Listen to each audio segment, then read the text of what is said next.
Alright, hey, what's up, guys? I want to talk to you about how the military is letting transgenders into the military now. Now, how I started out getting out of the military was they didn't know that I was transgender, and only one person knew I was transgender, and their advice for me to get out of the military instead of getting the label under my discharge as transgender was to just transition out of the military. They had me in the military until this past February of 2016, and I was technically not coming to duty since around somewhere September of 2014. So there's like a year and a half there that I was just in the military but not reporting, and that was just because I chose to transition out instead of getting the transgender discharge, because that's what I was advised to do, and kind of kicking myself in the butt for that, but you know, whatever. So anyway, so that was my struggle through the military, being transgender. And now that they're letting transgenders back in the military, it's opened up a whole new avenue for our community. People will be able to transition openly. The military will be paying for the medical side. I'm not sure exactly the details on that because military insurance is kind of strict in where you use it, and you kind of need to use their doctor. So I'm not sure exactly who they're going to let you guys go to for the transition part. You know, testosterone will be easy to get your hands on, but I'm not sure exactly what doctors they're going to do for you guys for surgery. Also, I'm wondering if you're just going into the military and you haven't been through basic training already, how they're going to deal with putting you into basic training units, or even like, you know, what barracks you'll be in at first when you first sign up. And I will get more answers hopefully in October. The base that I'm at, they don't know anything yet, because how this works is the law gets put into action, you know, up in Congress, and then it doesn't trickle down really for a couple months until they can put some policies into play.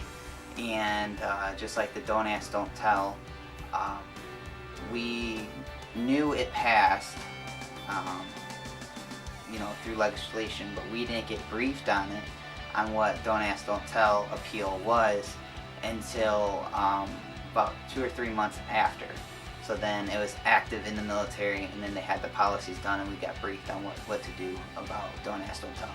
It sounds really complicated, and it kind of is, but it's just a time game. The military is always really slow in their actions. So I was told October 1st will be when the policy should be coming down, and just to keep on asking and keeping up to date with them until we could figure out exactly how they're gonna do that. Because I'm really interested in getting back in, but I would like to get my paperwork done beforehand. You know, change a name, change a gender, and then put in all my schooling and all my education that I've done while I've been waiting for this whole transition to happen, and then go back in hopefully as an officer. I was in the Air Force, so I plan on going back into the Air Force and hopefully having a successful career that way. I don't know. Like, I benefited a lot from the military, even though I wasn't allowed to be open in the military as transgender. I really wasn't allowed to be open as lesbian either, you know, before I started transitioning, just because I was in the middle of that Don't Ask, Don't Tell appeal. So it's been a struggle through the military, but I gained a lot of good things too. I gained the respect for our members. I've gained knowledge about what we go through and how to deal with stress throughout life. I grew up a lot through the military. It matured me a lot.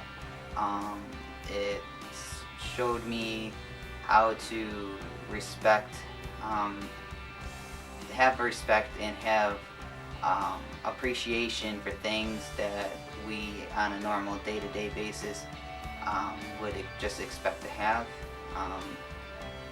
And appreciate life in itself and be grateful for what we have, even if it's a little things, be very grateful. So I enjoyed that aspect because it made me hone in on my goals in life, and it made me understand what life's really about. So that's what I appreciated about the military, and that's why I want to go back in. There's a great video to watch. I watched this airman go through his struggles when I was going through my struggles in the military, and he kind of went unknown transgender through his training and his journey through his enlistment, and I could really relate to it, and it's pretty much what happened to me, except for I didn't get discharged from the military under transgender. I got discharged because I decided to transition, and so they just gave me a honorable discharge under general conditions or something like that. But I just couldn't take the being called female and going by female pronouns, all the female stuff, having to do all the female stuff. I couldn't take it no more, and I started testosterone. So I chose to opt out. But I have this video under my a list I just made, and it's transgender related issues, and go under that, and there's that video. You probably have seen it before if you're interested in the military, but it's a good video to watch, and it kind of gives you an idea of what it's like in the military before this appeal happened. So as soon as I figure out exactly what is going on in October, I will update you guys, but I'm super excited. It's a step in the right path, and whether people are gonna like it or not, we're gonna be respected and be able to serve for our country the way that we're supposed to, like that we want to. Sometimes being in the military is a calling, and it definitely was for me, and I feel that very strongly that that's where I'm supposed to be. So as soon as I go through my whole transition, as I said, I'm getting bottom surgery, so I feel like as soon as that is done and I'm healed and clear to be physically fit, that's the direction I want to go. Like I said, military is really slow, and just being patient. It's worse than the state, having to deal with the state and name changes and stuff like that. They're like twice as worse because they just don't progress very quickly. So we'll see how it goes, but I will keep you up to date as I ask them and drill them about what is going to happen with my situation.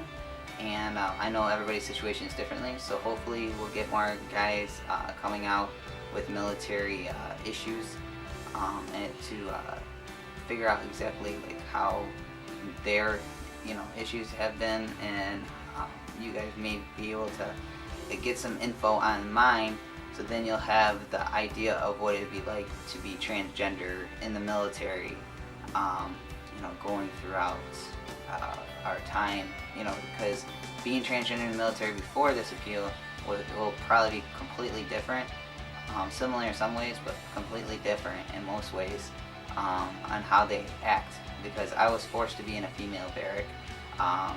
I, do the female things, female fitness tests, all that, and I just, it was different. And being treated as a female in the military is way different than treated as a man in the military. So it's very hard to transition, especially for M to Fs going through the military and transitioning. That would be super hard because it is very male dominant and very closed-minded at times. And for people to be transitioning in that state, you have to have a lot of courage. You have to have a lot of courage anyways, but I feel strongly saddened for these people that have to go through a transition when they're in the military without the support that they need. So anyways, enough of this rambling.